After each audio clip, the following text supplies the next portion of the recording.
All right. As we go along, feel free to type any questions you have in the chat, and then we'll answer them as we go. If we miss anything, or if you have any questions at the end, we'll have time for a little Q&A session before we jump into our guest star. All right, so we're going to start off kind of recapping what we did last semester. So we had 2 main stage productions last semester, our annual cabaret for charity and our annual dramatic show. We'll start off with our cabaret, which was Cab Circus. This show was really awesome. It was written and directed by alumni Elisa Bono and Maddie Bonsignori, and it was produced by our president, Nicole Petrick. The production was streamed late October from the 24th through the 31st. And this show is actually a charity show to raise money for St. John's Bread and Life. We ended up raising over $1,000, so that was really awesome. We were super proud of that. And then our dramatic show was the Laramie Project, which was what? Okay.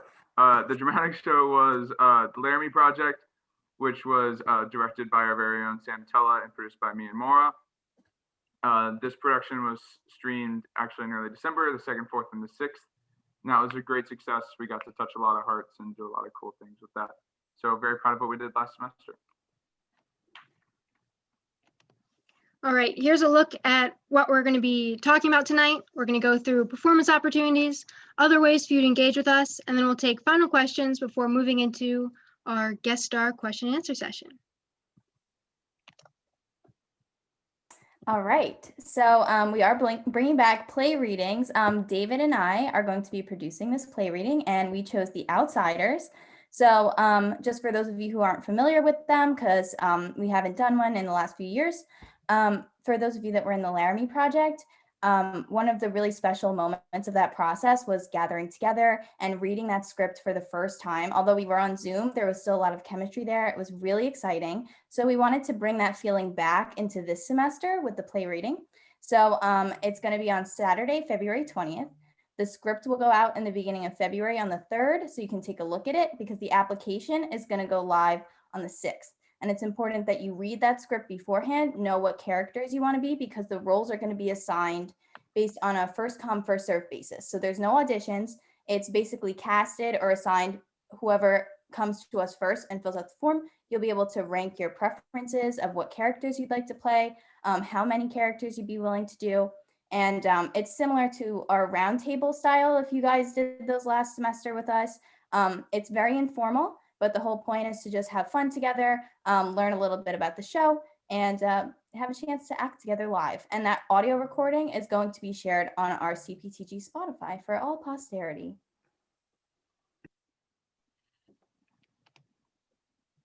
All right, this is something else new.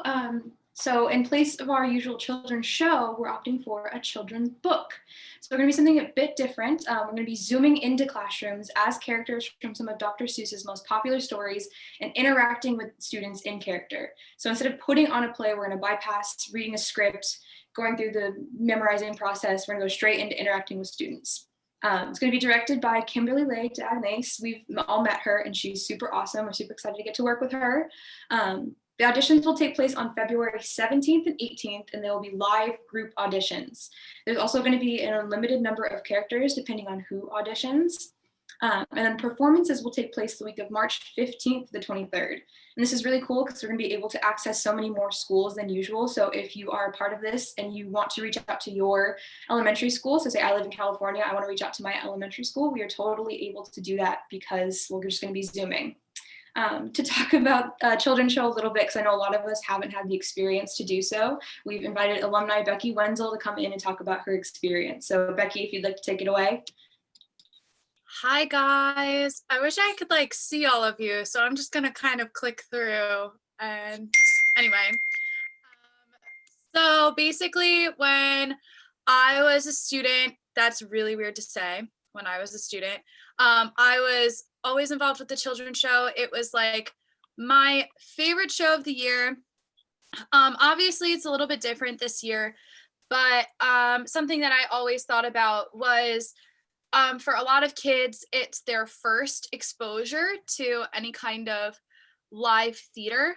I mean, obviously it's different this time, but still for a lot of these kids, it's their first time being exposed to something like this. So it really is kind of life-changing. Like if you think back to the first time you saw a play, or even like this is kind of like seeing the characters in Disney World, you know, like it's really influential to kind of the rest of your life. Like I have little cousins. Everybody that knows me knows I'm obsessed with them, and they come to all of the shows. And when they came to see, when I was a freshman, it was Wizard of Oz and I was the Scarecrow. And when they came to see it, it like totally changed like their interests. They would watch TV shows and say, "Mommy, is that an actress? Like, what is that?" And ask more questions about it. So it's definitely something that's awesome to get involved with, because I don't know, like it really is influential to the kids that participate. I know my friend was a camp counselor, not this past summer, but the summer before, at a summer camp near campus, and she was like the theater teacher, and she asked me to come and talk to the kids.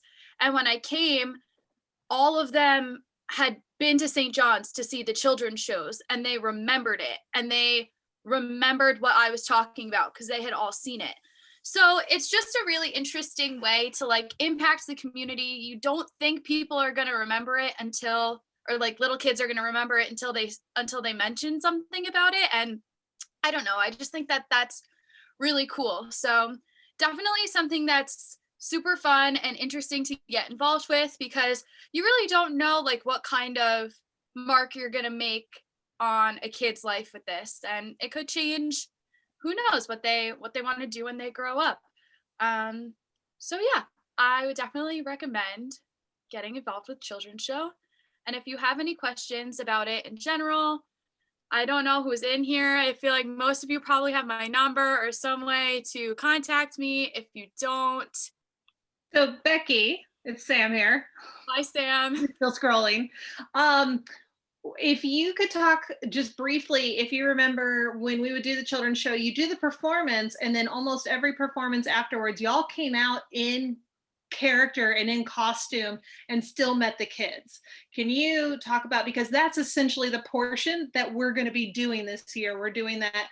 I'm in costume, I'm in character, and these kids are looking at you as though you are that character. So what was that after show moment like of talking to the kids as the Scarecrow or the other characters? It is so funny. Well, first of all, 2 out of 3 of the children's shows that we got to do live, I played a boy. So usually they would be like, "You're not a boy. I can tell right now. I can see you're not a boy." So it's just funny because, I mean, a lot of the kids are very wrapped up in like, "Oh my God, it's you. You were just on the stage and now you're here and you're talking to us." And they would have this moment of like, "Hi, Dorothy." Like, "Hi, Willy Wonka." And it was so cute. And then half of the other kids are like trying to trip you up and be like, "I know that you're actually a teenager," because that's how old that's the oldest kids think anybody is. It's either teenager or mom and dad. But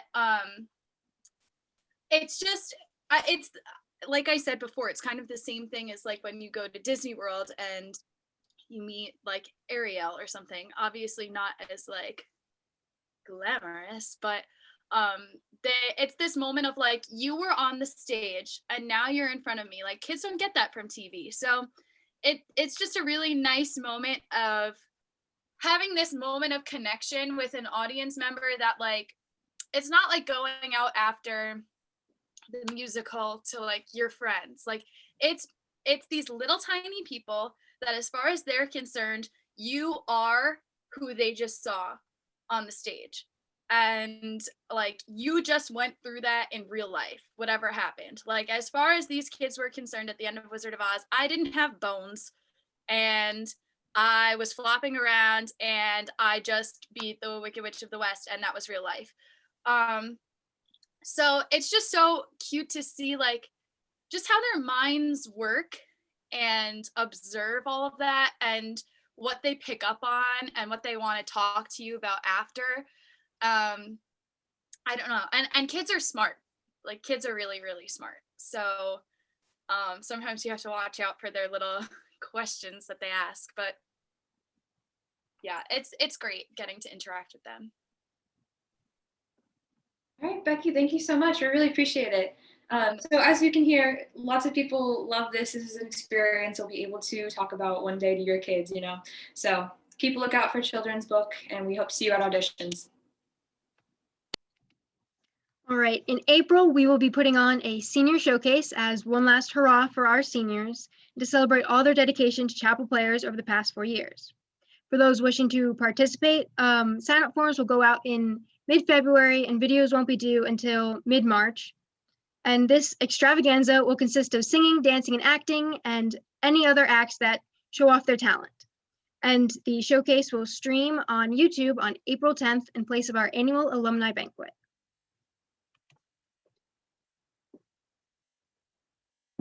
All right, so this semester, just like last, we have our 2 committees again. The first of which is our Publicity Committee led by Sheila and Maura. So the Publicity Committee deals with kind of producing publicity materials, whether it be flyers or something of that ilk. And then we have the Audio Video Committee, the Stranger Things kids led by me and David. We do things like putting together blooper reels and assembling trailers for shows, things like that. If either of these committees sound interesting to you, make sure to email us at sjucptg@gmail.com, and we'd love to hear from you. Okay, if you attended our first GBM, you probably remember that acquiring membership does look a little bit different this year just due to the nature of our season. So aspiring new members of Chappell Players will apply to become official members. This includes filling out a form that details your involvement both in our main stage productions and auxiliary events. From there, the executive board will review all applications and award memberships on a rolling basis.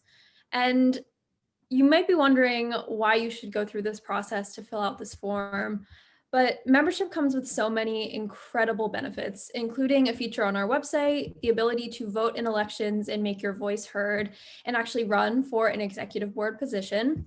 And you get priority when choosing creative positions, for example, assistant choreographer or assistant director.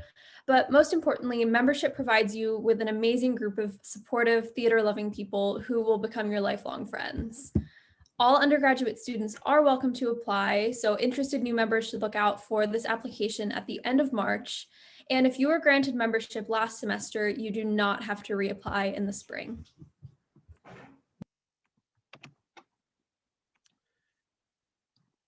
Okay, so next we're going to talk a little bit about elections. So at the end of every spring semester, we hold our annual election for Chappell Players e-board. And you need 2 nominations from other members of Chappell Players to be elected to the e-board. And being an e-board member is a great way to get involved and kind of just pick the right path for the organization and have a little bit more say. The available positions are president, vice president, secretary, publicity, chair, historian, and treasurer. And members who have not held an e-board position in the past are eligible for all those positions except president, who must be fulfilled by a previous e-board member. And then if you look at the slide, there's like the basic requirements. So you just have to be a member and a minimum GPA of 3.0. So yes, that's it. All right, and our suggestion box. This is located on the website. There's a screenshot of it here. If you go to our website and scroll down a bit, you can see this. We take anything from suggestions, questions, comments, concerns, ideas, or member involvement. Really anything you want to say, we'd love to hear it. You can leave it anonymous if it's something you'd like to stay anonymous, but if you'd like a response from us, please include your name and your email address so we can get back to you. And again, anything you want can go there.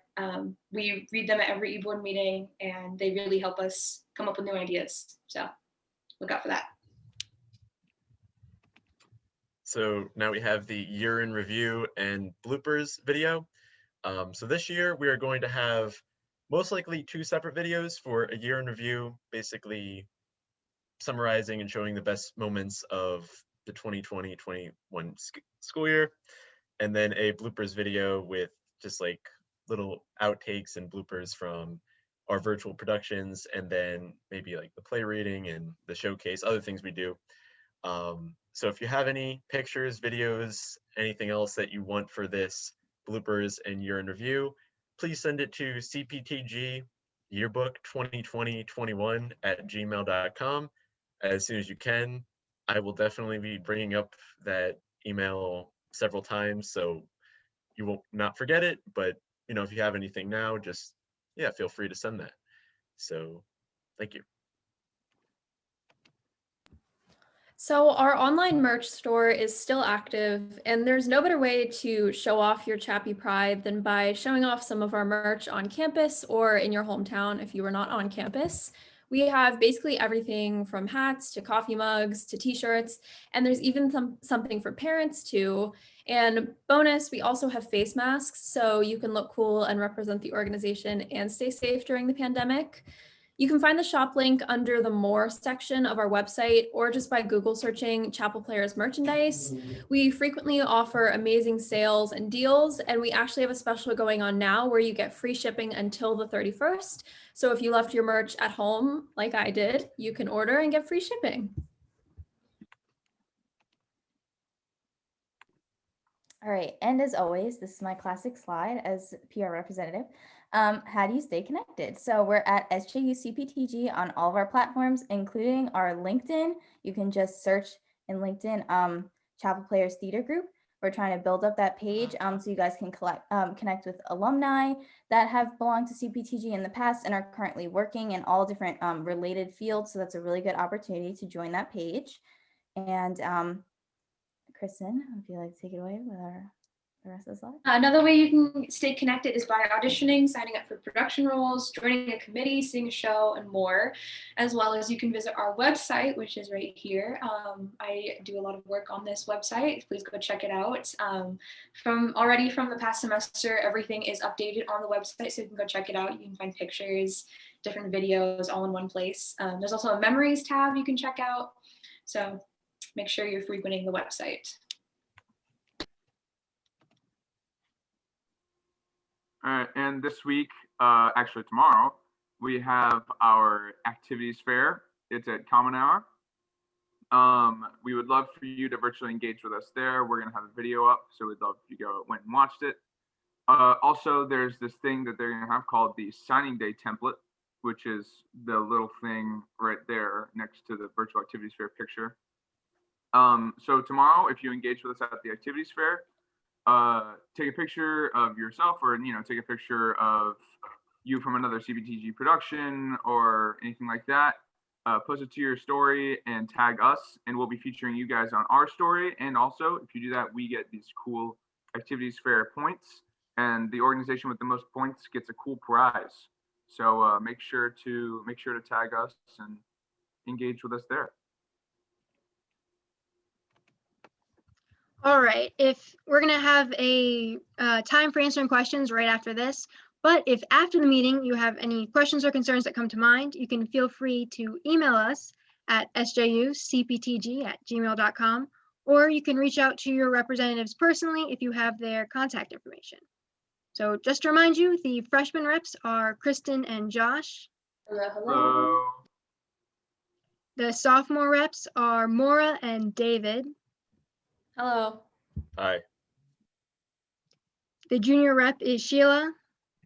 Hi. And I am the senior rep. So you can contact us if you have questions, concerns, any ideas you want to be brought to life. We're here to support you and serve you as best as possible. And now, if you have any questions, you can either put them in the chat or you can raise your hand using the reactions, and we will call on you to unmute yourself.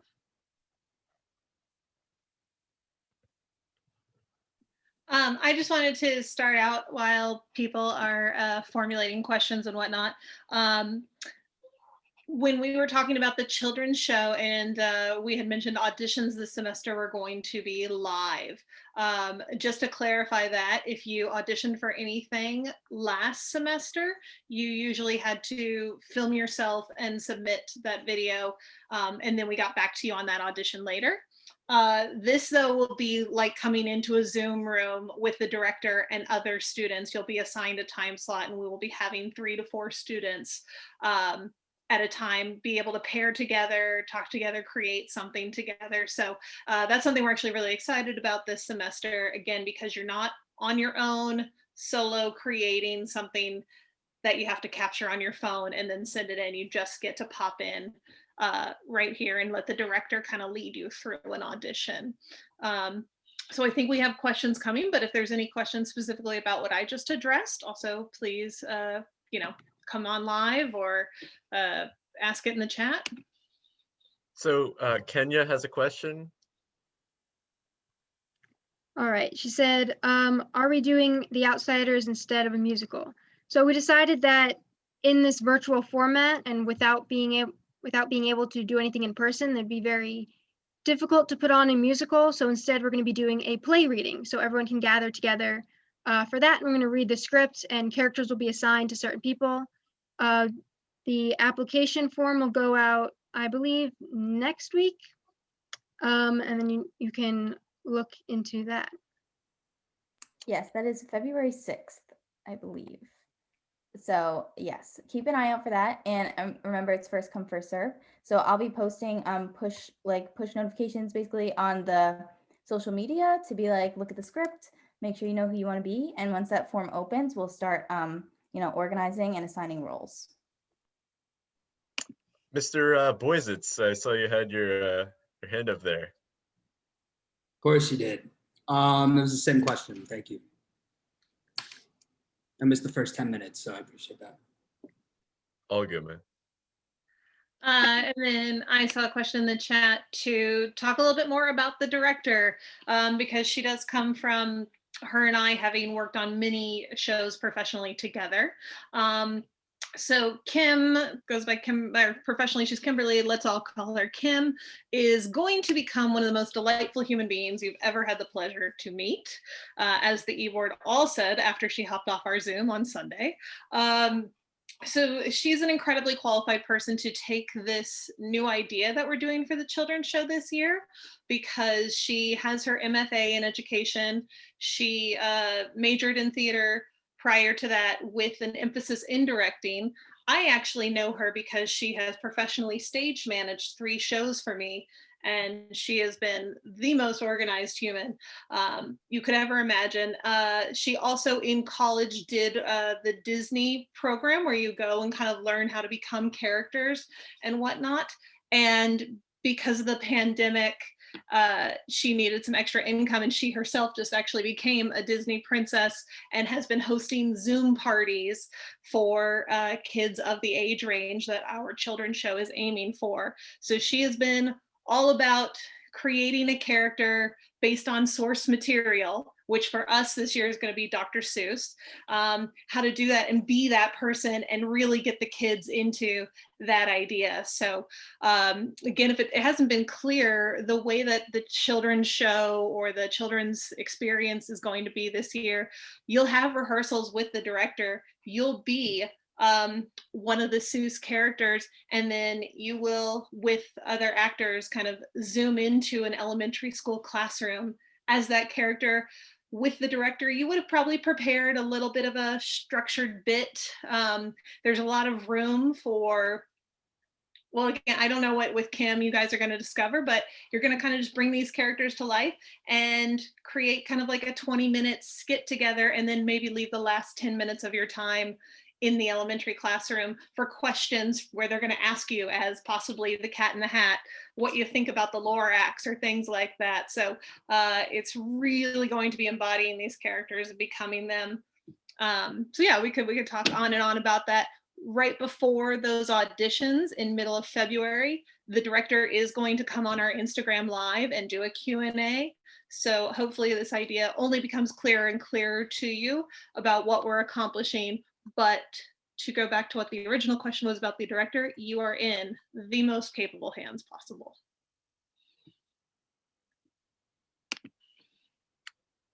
We have another question from a fellow named David. Welcome. Thank you for attending. The question reads, what if I'd like to do editing work? Because maybe you are not an actor or an actress and you'd like to take part in this this beautiful organization. So, I've been thinking this over. One possibility, we have our senior showcase, which is going to be in a video format. At this point, I don't know how elaborate it's going to be, but we will definitely need to be doing video editing for that. So if you are interested in editing, that is a possibility.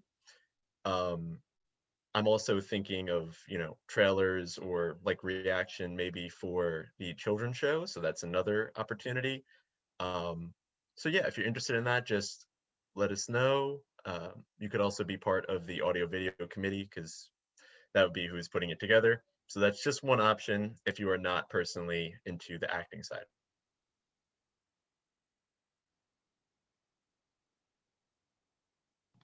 And if you're not into acting and you're also not into editing, there will be tech positions available for the children's show. That is also worth noting. Can you actually discuss which positions are available come the children's show time? Kristin or Nicole?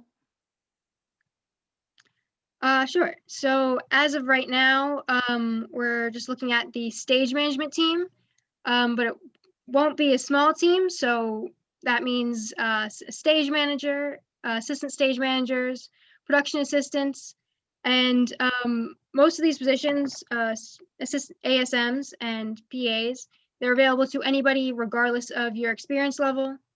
So if you're interested in that, definitely apply when the time comes. It's a great way to stay involved from behind the scenes. Great. And then I saw a request to discuss about our guest speaker that's going to be hopping on soon.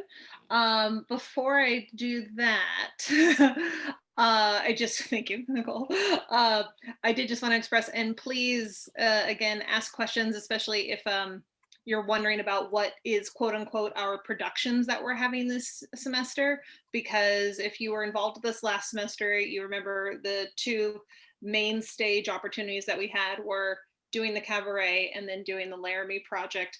And the e-board really listened to what the experience of the performers and the technical positions was, and there was a lot of discussion about how that became kind of a lot of solo work, and we come together to be together and to have an audience there for us. So that is why this semester definitely looks a lot different from last semester. We are immensely proud of the products that we created last semester, but we did believe that it was unsustainable to continue at that pace. Because if you were involved in any of those productions, you do know that a lot was asked of you. And so this semester was all about finding gratifying performance opportunities that are really going to let you do what you want to do best without kind of the obnoxious side of what virtual theater we discovered first semester. Filming yourself, angling yourself, lighting yourself, all that stuff. So really proud of the opportunities that the e-board found this year that still really fits into our typical children's show that we try to have. The play reading, again, is just going to be, we actually get to come together, get to learn a new story, get to try on characters in that way. So with those being your three opportunities, the play reading, the children's experience, and the senior showcase, are there any questions about what our season is looking like this year, or what being involved looks like?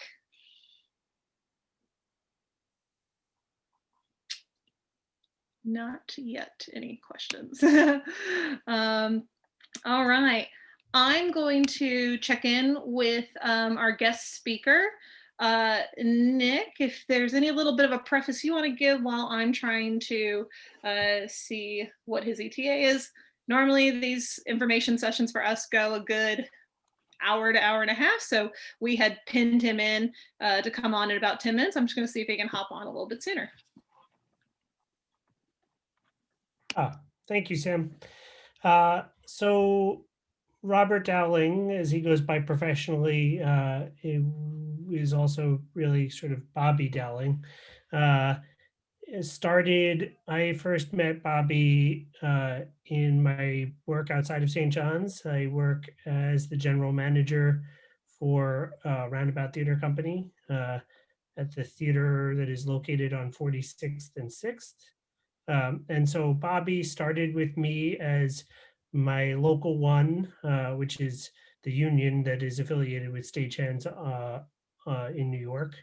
My local one props person at that theater. That's an off-Broadway space. And so Bobby worked with me for a few years in that space, and then ended up moving on to one of our Broadway spaces at Roundabout and being the props head over at the American Airlines Theater, which is on 42nd Street.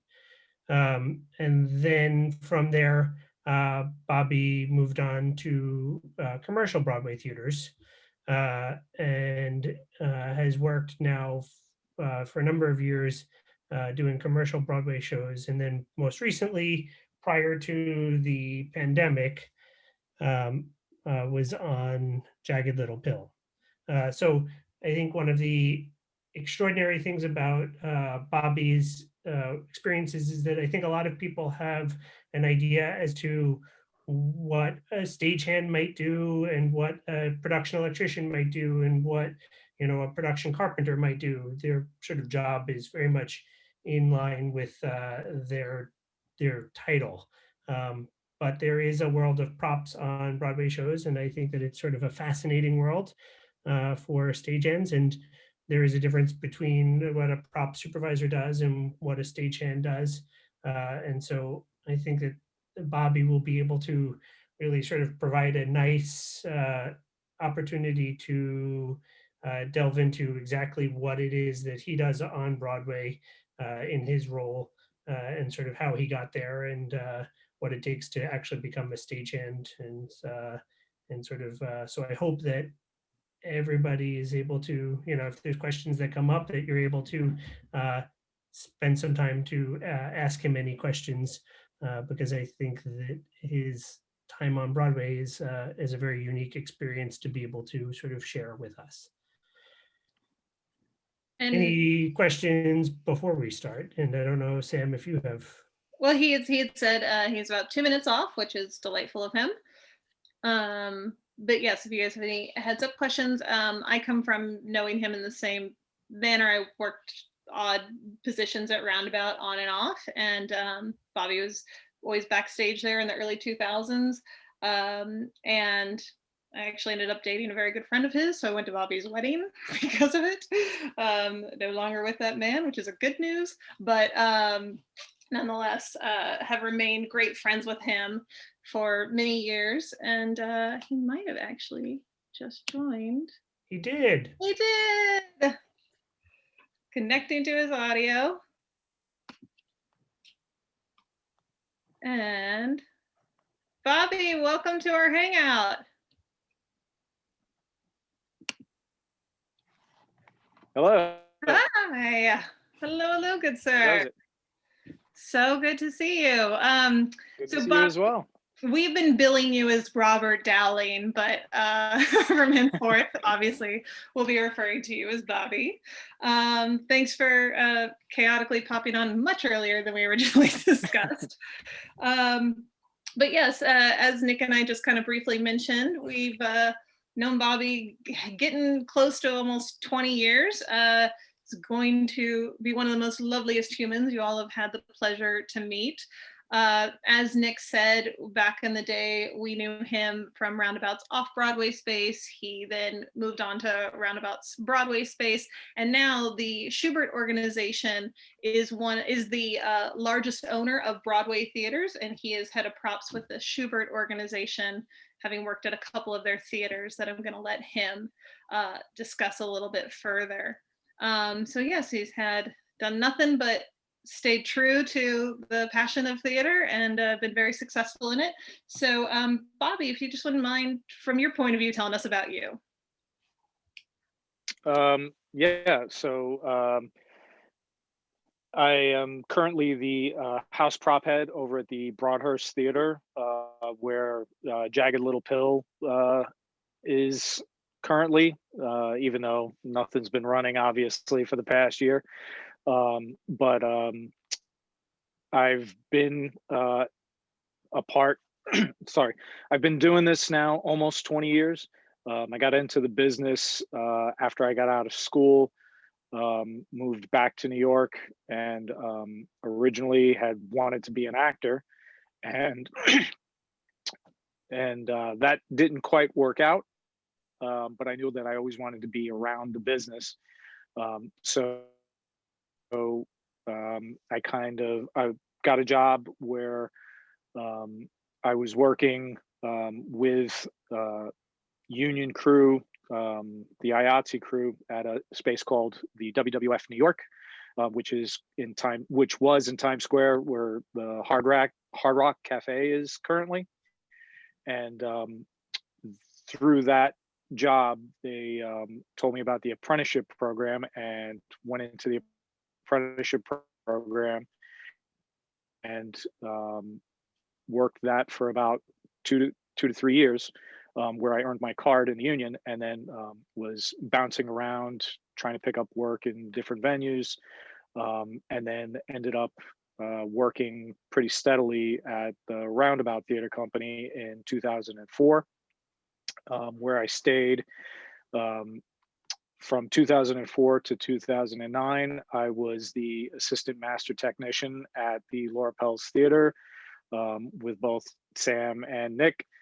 And then 2009 to 2018, I moved over to the American Airlines Theater, where I was the head of props over there.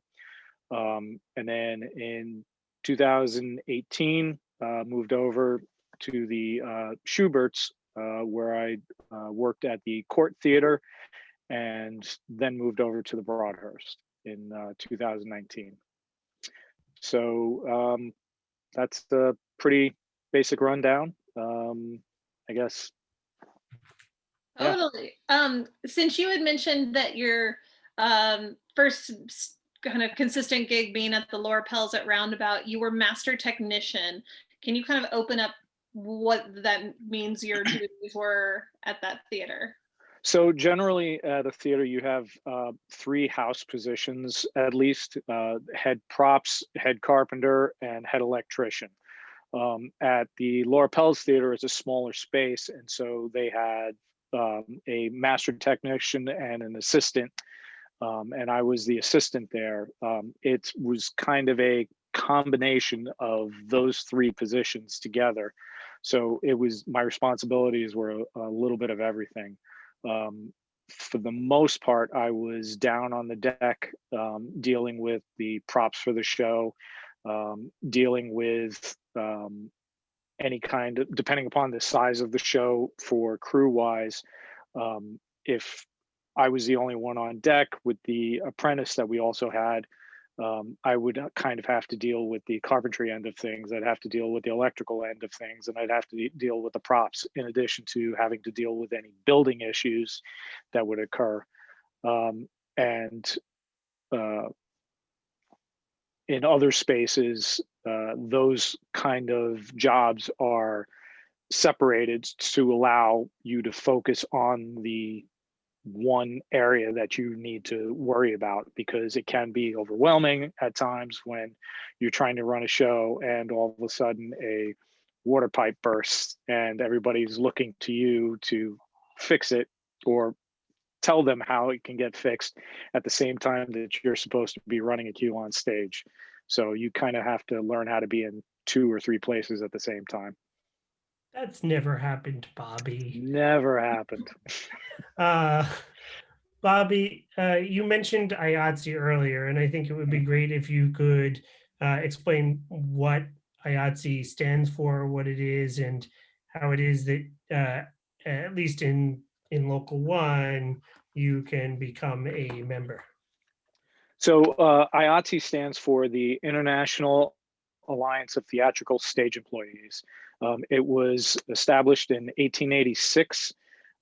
It's basically covers the employees within the theater.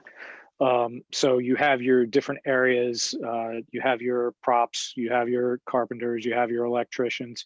In a grander scale, it also covers the wardrobe, hair and makeup. Those are different locals.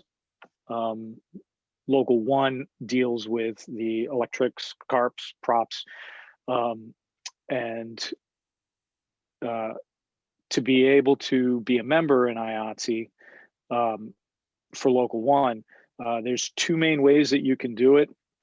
One, and this is the harder way to do it, is to you have to earn a certain amount of money for 3 consecutive years, and then you become eligible to be put onto an organizational list and come in to get your card.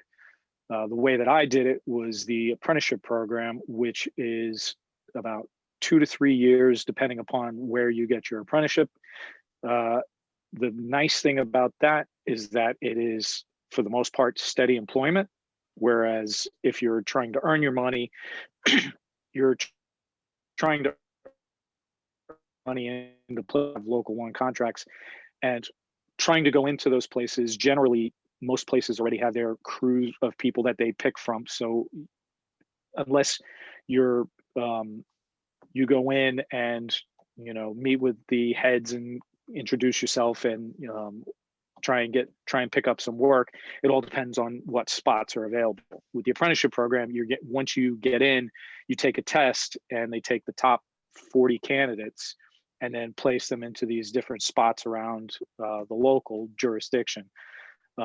Like Roundabout has a spot at the Laura Pels, they have a spot at the American Airlines, they have a spot at Studio 54. You can also get a spot in one of the shops, be it a scenery shop, which is doing carpentry. You can get in an electric shop, or even in a sound shop. So you kind of learn one main skill for the most part, so that you can get proficient in that skill. Although the more skills that you learn, the better off you are at getting work.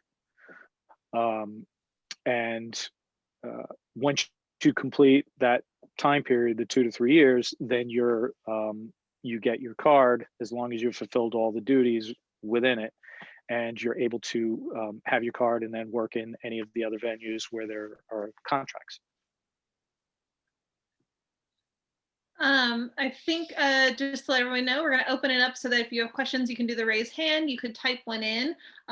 So as you guys are formulating thoughts, I just wanted to ask Bobby, you had mentioned, I didn't know this, that you're going for acting at a certain moment. I similarly was pursuing acting and then found directing, but what was your give and take of still pursuing acting, but then the backstage work that you were doing? When did it become kind of like supplemental to becoming the passion? When I had to pay the bills. Yeah. No, it was, it was, I tried, and, this can be a hard business, and it just wasn't in the cards for me. And so I needed to, pay the bills, and I started doing backstage. And the nice thing about it is that it at least afforded me a different perspective. So especially when you're running a show, you're able to look at things from the perspective of an actor. So for example, if you're setting props for a show where people have to run on and off, knowing what type of a mindset they're going to have coming off the stage to grab something, it makes it a little bit easier to go, okay, they're going to be in this really intense scene where, they're all in their head, and, they're only focusing on, what they have to do on stage. And when they walk off, they got to grab something really quick and go. That they're going to be just in this headspace where it's, you just stay clear, hand it to them, and they go off, so that you're not breaking their concentration when they're out there trying to stay focused. So that's one simple thing. We have a question from Kenya. So can you just name some of the shows that you've either enjoyed working on or that the students would know about? Let's see. So obviously the most recent one has been Jagged Little Pill, which just got, not too recently, got 15 nominations for the Tonys. Hopefully whenever they do the Tonys, we win some of those, which would be nice. Some of the other ones I did was On the 20th Century, with Kristin Chenoweth and Peter Gallagher. Little side note, I did the show with Peter Gallagher, and now I'm doing the show with his daughter, which shows you that, you know, the longer you're in the business, you start working with the kids of people who you worked with before. Another one did was, I'm trying to think what else. I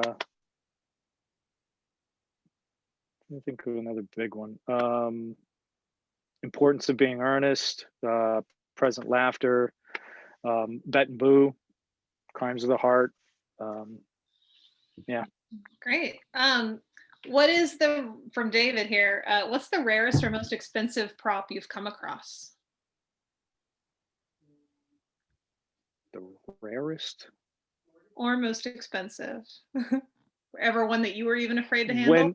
When we had on Importance of Being Earnest, there was the director of the show was also in the show, and he had this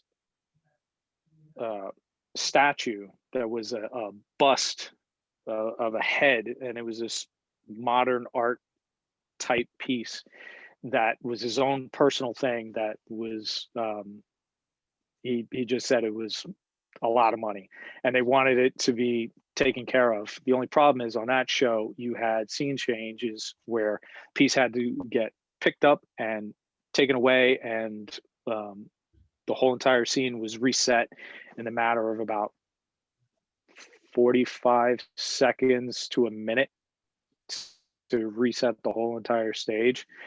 So you had to be extremely delicate with this bust and at the same time move as quickly as you could. And luckily it made it the whole run of the show. So and for those, I remember I came to see you backstage after that in Santino Fontana. If anyone knows him, he was just recently in Tootsie. He was a young actor in that show. So we do have some people who have seen Jagged Little Pill. So Colby Ray is wondering, how did you guys acquire or build the swing set that's used in Jagged Little Pill? So the swing set was built, there's a shop, prop shop called Ben Bree, which is was the shop that, or the company that they decided to go to, the Jagged Little Pill company decided to go with to build the props and to get all the props for the show. And so they built it. It's steel, tube steel, on a wooden frame that has the, you know, the rubber for playgrounds, that rubber matting that they have for the playgrounds, that's on the base of it, and the whole entire thing weighs a ton. And if you've seen the show, you know how that when that comes out and has to move on stage, it spins around, so it's on these casters. When it comes off stage, because it's so big, it actually has to get flown up into the air. And with that show in particular, there is no space backstage.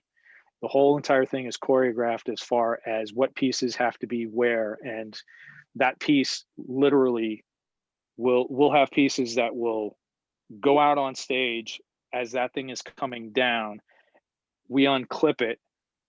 That piece that was on stage is coming back off stage, and the swing set is going on. So you're doing a do-si-do, and then that other piece has to come get out of the way so that when the swing set comes back off, as soon as it comes off, it gets clipped on and it flies back out.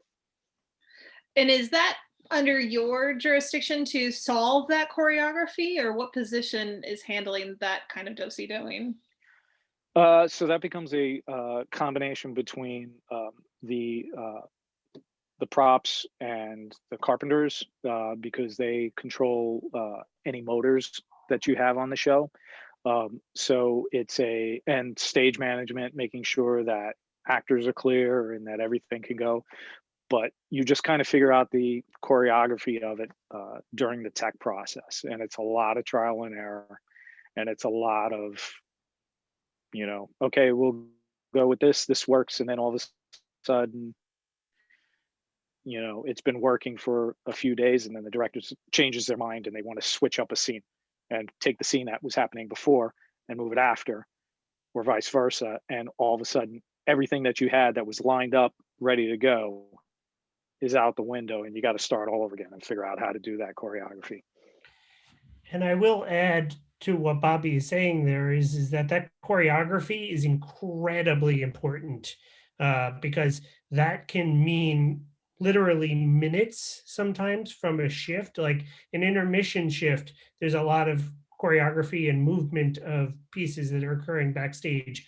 And sometimes literally just the timing in which you move items and how you move it can actually save minutes off of a change, which is really like crucial in a lot of cases, because there's been shows where I've worked on and the first preview, or like we're in tech and the intermission scene shift, or maybe there's a scene shift between acts or something, and it's taking like 25 minutes, and nobody wants to be sitting around for 25 minutes during intermission.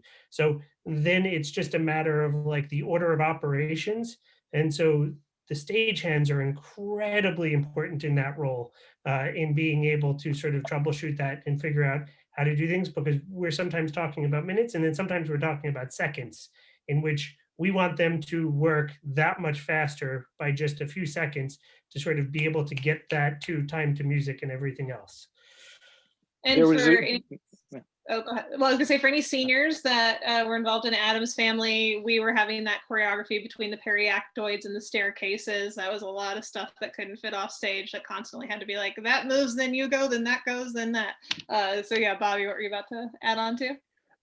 There was a show that we did at the American Airlines called Machinal, which was essentially a giant cube that was on stage that would, at the start of the show, would track down stage and then spin. And so each face was a different scene. Within that cube, you had walls that would shift and move. And you had all these props that had to go on and off of the cube. You would think that if you're doing the show, and this is the cube right here, and this is the scene that's happening, the cube would spin this way, and this would be your next scene, and this would be your next scene, and this would be your next scene. But the way that the director did it, this would be your scene, and then you would go to this one, and then you would go back to this one, but they had to completely change everything that was on this. And so that happened with the way that the angles that happened and the walls that would shift. And so it became a whole choreographed process where the director came in about a month beforehand and worked with everybody who was involved backstage and gave us a flow chart of, this is what she would like to see happen. And we tried to figure out every problem that we were going to have before the actors even stepped foot into the theater. And so it helped tremendously, as well as the fact that the director even told the actors, if you are going to go in for your scene and you come across one of the crew members trying to set something, you get out of the way, because if they don't set the thing, you can't do your scene. So it was a lot of give and take, where usually the preference is the other way around for a lot of directors. So it had to be a very collaborative, tightly choreographed thing. And that experience ended up being very useful knowledge for any show that I've done since, and I've incorporated that into as much as I can any show that I do, because it just made things have the headache early, so that when you're running the show, it's nice and smooth. Cool. How often do you actually come onto the stage to do any prop setting or striking versus handling it all backstage? It depends on the show. There have been some shows where I've actually been on stage, Mashinal being one of them. In the opening sequence, we had everybody on stage in what was supposed to be a subway car, and they had giant subway poles that were there. And so it was myself and one of the other crew members, Emily, who were standing on the bases of the poles so that when the actors were leaning on it, it didn't fall over. And so we had to be there in costume, holding on to the prop, and then striking it as soon as the set turned around. Most of the time, if you see me on stage, it means something has gone terribly, terribly wrong. Well, with that teaser, when have you had to go on stage because something went terribly, terribly wrong? We were doing a show where Adam Driver had to exit the stage, and he was supposed to be having a fight with his girlfriend in the show, and he slammed the bathroom door. And in that set, the designer loved the bathroom door, the look and the feel of a real glass window in the door. So middle of the scene, he slams the door, and next thing you know, you just hear glass, and you see glass shooting out across the stage. So as soon as we got to a break, we had to stop, come out on stage, clean everything up. So yeah. And we have a couple more questions. You are such a professional, but just any stories of any misplaced props, or either that being on backstage part or the actor not being able to find something? That never happens. I don't know what you're talking about. Trying to think. We've had ones where there was one where a case had to be packed. The actress preferred that a suitcase that she would open up on stage was packed a specific way. And when she was doing her scene previous, something had happened. And so she was late making her exit off stage to pick up the luggage. So when she picked it up, she wasn't looking, and she picked it up backwards. So when she got out there and she opened up the luggage, she ended up opening it up so everything fell out on stage, which was not fun. Funny to watch, but not fun. Maura, I'm so sorry. I just noticed your hand raised. I don't know if that's been there for hours or not. Go ahead, Maura. It's all good, no worries. Hi, first of all, Hi. I'm a huge fan of Jagged Little Pill. I've seen the show an embarrassing number of times. So I do have a Jagged Little Pill related question. Sure.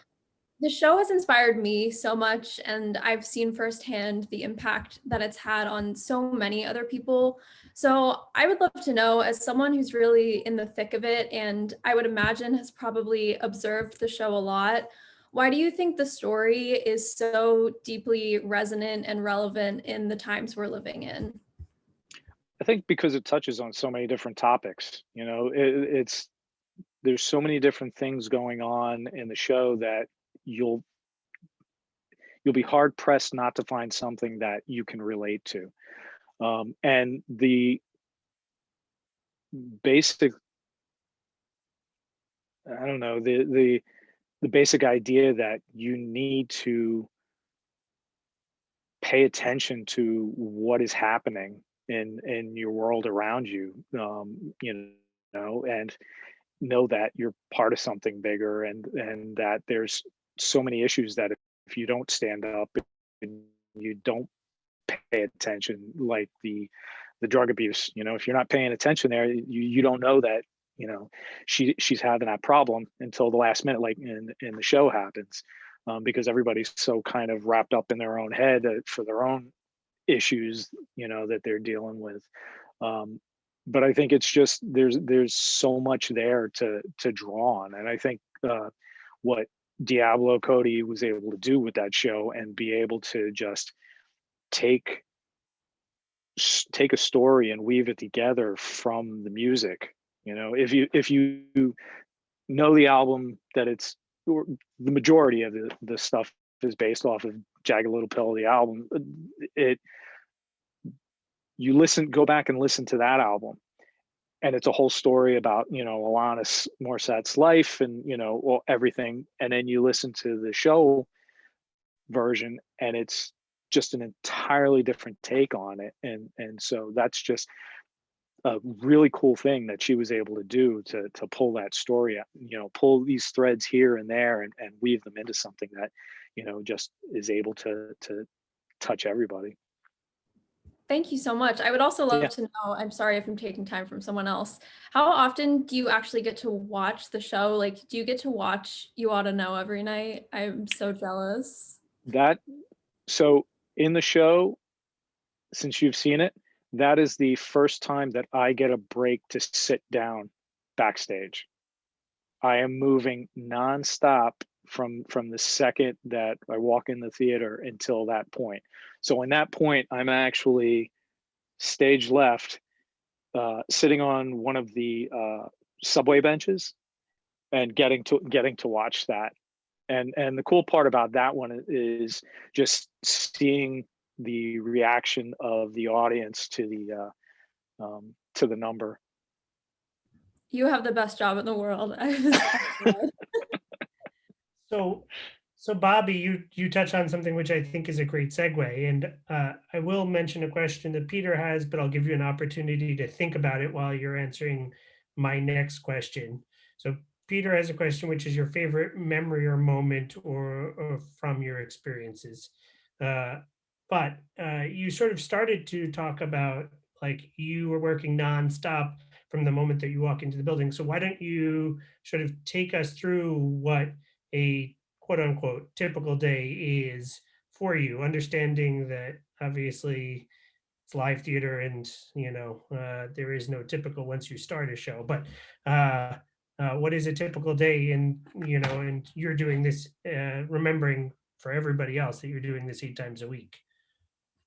So I'll give, since it's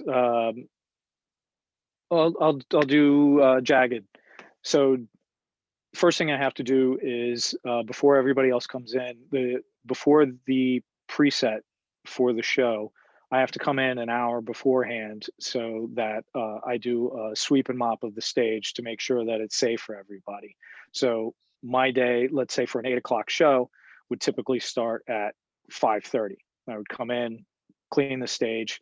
6:30, start setting the stage. You're dealing with the electricians, you're dealing with the carpenters, and there is on Jagged 4 people in the props crew. It's myself, which is the house head, the pink props person who is hired by the show itself, and they're the one who is the main responsibility for any props dealing with the show. He has an assistant, and I have one as well that is on local. So there's 4 of us, 2 on stage left, 2 on stage right. And then you basically take where everything ended up at the end of the night.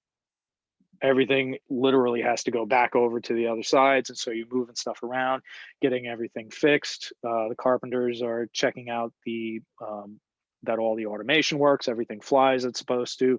Electricians are checking all the lights, and we're working around them, making sure that we get everything set, which is all the furniture, all the hand props, getting all that ready.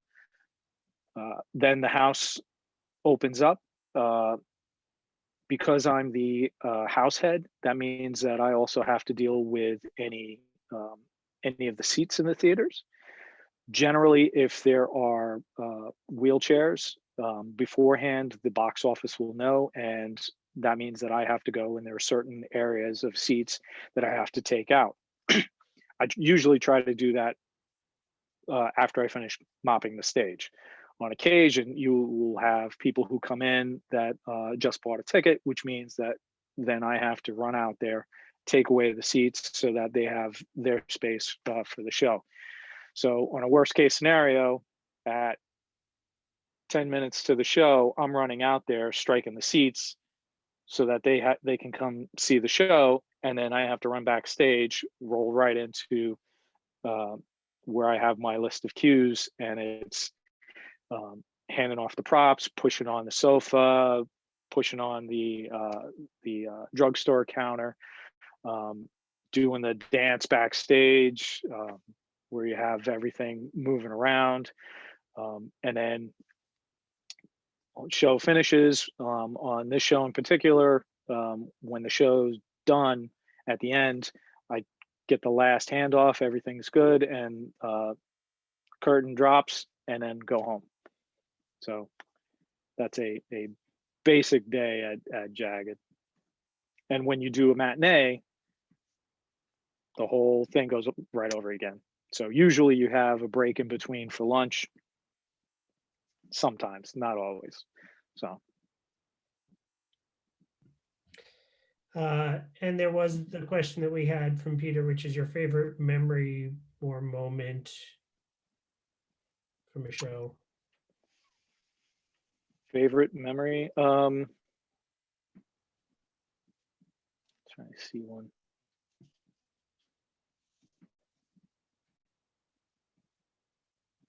Well, there was, when we were doing On the 20th Century, they had a lot of fog that was on the show, and they were having issues where the fog kept setting off the fire alarm system in the building. And so we would have to hold the show because the fire department would have to show up. So usually when that happened, they'd have to stop the show, and you would have some of the actors, they would come out and they would try and entertain the audience because everything had stopped, and trying to keep things lively so that you could just roll into the show. On this one particular time, because it happened multiple times, the firefighters came in, they checked everything. It was like the third or fourth time that they had done it. So they were like, yeah, we know what's going on. Okay. And then one of them turned around, and Kristin Chenoweth had, before the fog went off, she had just made her first entrance. So she was waiting off in the wings. The firefighter turned around, saw her, made a comment about how he liked her, and he was a big fan. And so we got the all clear to start the show, and the band started up and everything was going, and Kristin remade her entrance, but this time she was escorted on stage by the two firefighters who escorted her to her place. She then gave them each a kiss on the cheek, and then they walked away. So well, there you go. Yeah, a pretty good moment for the FDNY. I thought it was going to be something with Paris letter and a blood cannon, but that's more a mishap one. Well, now you have to share. I mean, I know what you're talking about, but now you have to share. Yeah. So on occasions, Lincoln Center will film a show, and on this one night in particular, Lincoln Center was filming the show.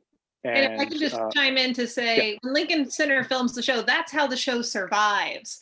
You can always go to Lincoln Center and watch this one recording of this show. So if there needs to be one perfect performance, it's the Lincoln Center performance. So this is that Lincoln Center pressure performance. Sorry, Bobby. Yeah. So they were filming the show, and in that show in particular, in the opening sequence, Jason Butler Harner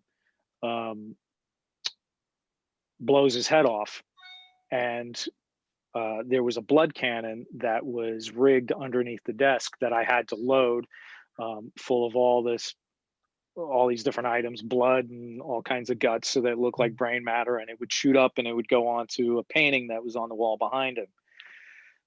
So He does the gag, blood cannon goes off, audience screams. The next sequence, actor comes on, starts introducing all the characters to the show, where as he introduces each character, a pool of light comes up on each character. He introduces the first character, he introduces the second character, he introduces the third character, no lights have come up. It's just him that's in the light. Over headset backstage, I hear the person who was working the lighting board who says that the go button had gotten stuck inside the board itself. So no cues were taking. And everything that they tried to do it on a remote, it didn't want to work. The button was just stuck. So we have to stop the show. I run up there, we try and get it to work. Lincoln Center has to stop recording. We finally get the board to work, but on a different remote. And the stage manager makes the decision because the show was being taped, to start over at the beginning again. So Lincoln Center then said that it was the first time in the history that they've ever had a show stop while they were taping it, and we had to start over. The bad thing is that on that particular thing, when I had to load up the blood cannon, we had figured out over time that there was a specific time to load everything so that the contents would settle in, so that it would hit into a specific pattern in a specific spot. We found early on that if you loaded it too early before the thing went, it would spray everywhere, because all of the liquid blood would be sitting right on top on top when it would explode. So they wanted to do the whole entire thing. So this time when they went, it just was everywhere. It was all over, because it didn't just go into the central location. This time it just shot everywhere. And when the show finally finished, we had blood everywhere that we had to clean up. And I remember, for all of us working that show, the audience screaming at that shotgun being such a surprise was such a every night we couldn't wait to hear it. And of course, in the Lincoln Center version, you have no audience screaming, because they all knew it was coming, because they had seen it moments before. So maybe don't watch that one at Lincoln Center. So let's just take about 2 or 3 more questions. We have Maura typed one in out of curiosity. Have you ever met Alanis Morissette? I have not personally met her, but she did come to opening night, and we had a big group circle on stage with her as part of it. So that was kind of cool. That is very cool. Do you ever get starstruck? Being that you come across a fair amount of celebrities? No, not really. The closest I ever came to being starstruck was I did a show with Matthew Broderick, and we had been doing the show. That show in particular ran for about 3.5 months, and we were 2 months into the show. And one night we were going out for drinks after the show, and Matthew decided to tag along, and so we were sitting there, and a couple of beers in, and he's sitting at the other side of the table, and all of a sudden I just kind of had that second where I went, I'm having a beer with Ferris Bueller. And I'm just kind of looking at him, I'm shaking my head, I'm like, I'm having a beer with Ferris Bueller. How cool is that?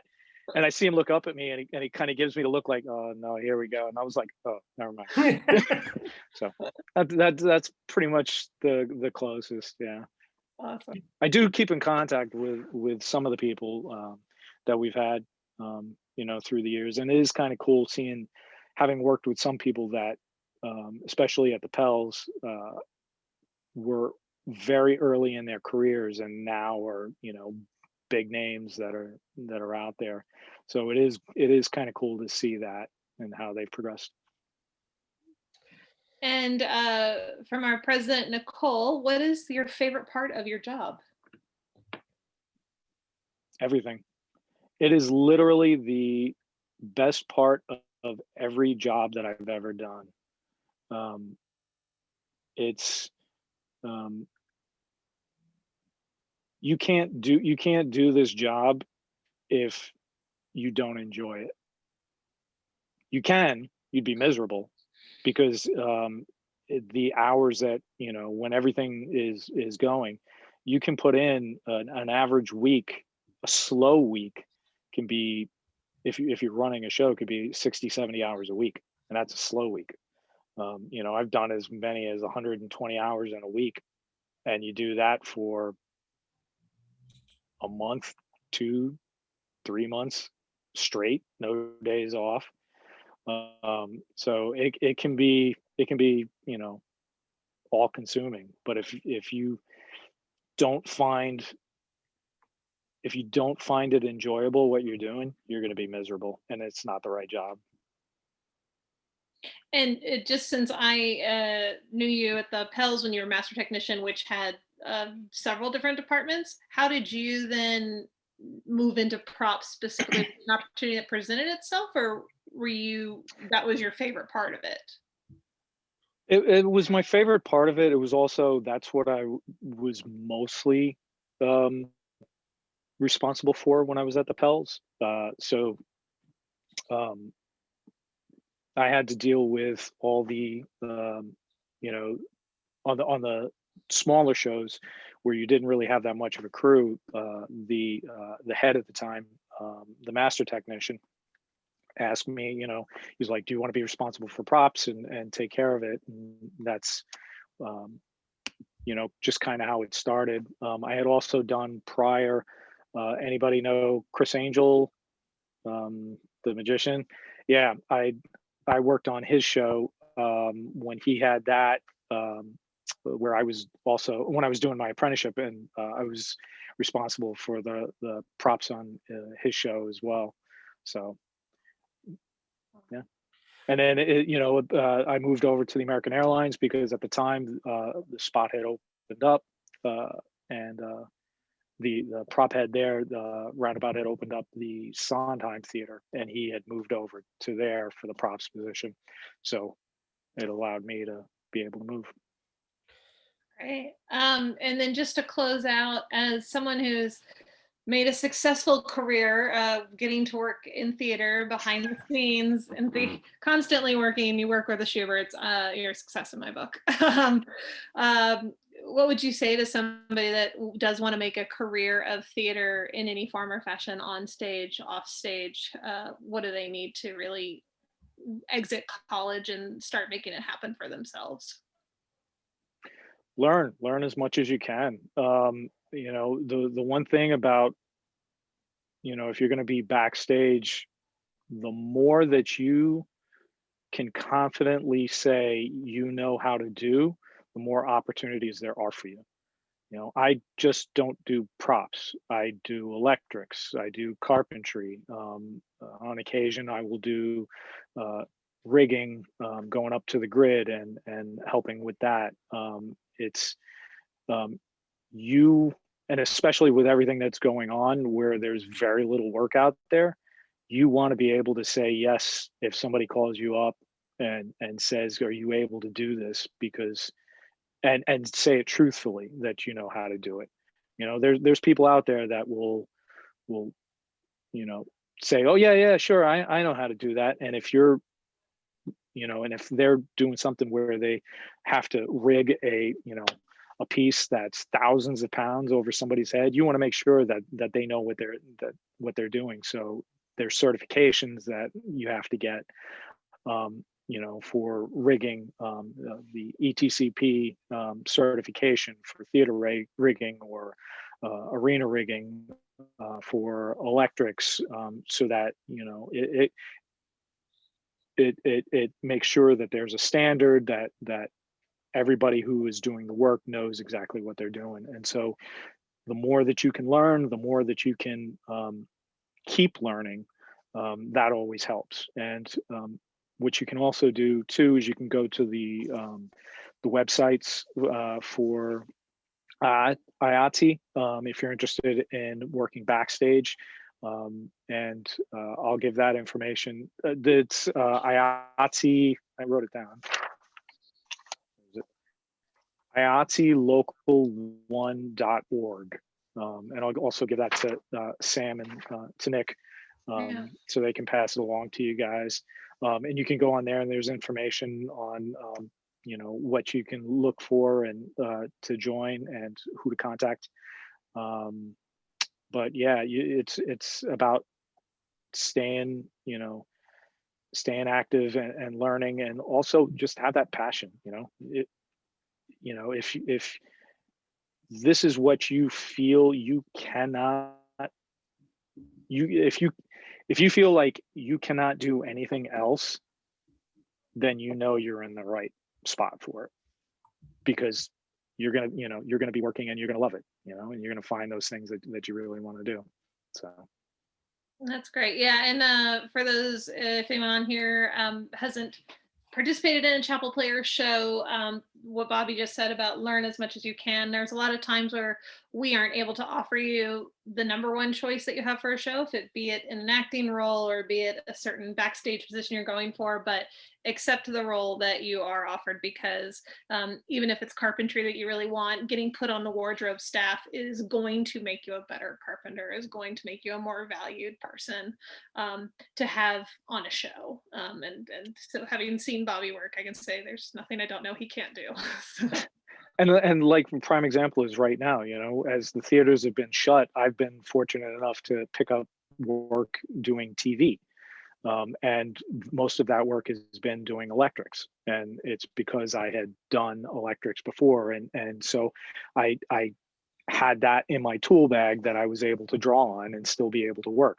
So there's different avenues out there, and ways to get in work. And sometimes if you get a job in a spot for nutrition, but you really want to do props, getting your foot in the door is half the battle. And so once you get to meet the head, prop person over there, you introduce yourself, and, if a spot opens up and you've told them that, this is something that you're interested in doing, and you have skill set that is available for them to use, you might get that phone call. You never know. So it's just learn as much as you can. And what is the TV you've been able to do during the pandemic?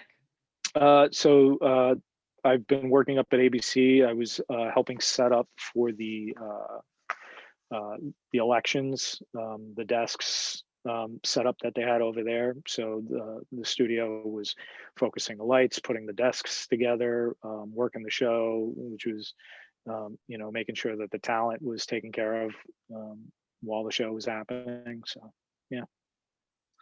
Awesome. Bobby, thank you so much for spending the evening with us and the Chappell Players Theater Group. Since we're friends on social media, I know you're not the most active, but is there anything that you do where you make posts where they can follow you?